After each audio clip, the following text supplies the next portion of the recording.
today we're going to build a simple app / shortcut which will visit the RSS feeds of the most popular blogs, most popular marketing blogs. So this could be blogs that you're interested in or regularly check to see what the latest articles are.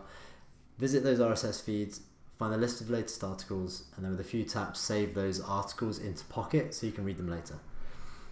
First step, you're going to want to download Shortcuts and Pocket to your iPhone if you haven't got it already.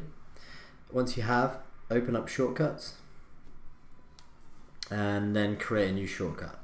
But before we do that, I'm going to show you how the finished app will work, and it's going to be this one here, add articles to Pocket. Press that, it brings up a list of blogs. I'm going to choose Ahrefs, how to optimize for search engines, and SEO versus PPC. That looks pretty interesting. Select those, press done, and those articles are now added to Pocket. So if I open up Pocket,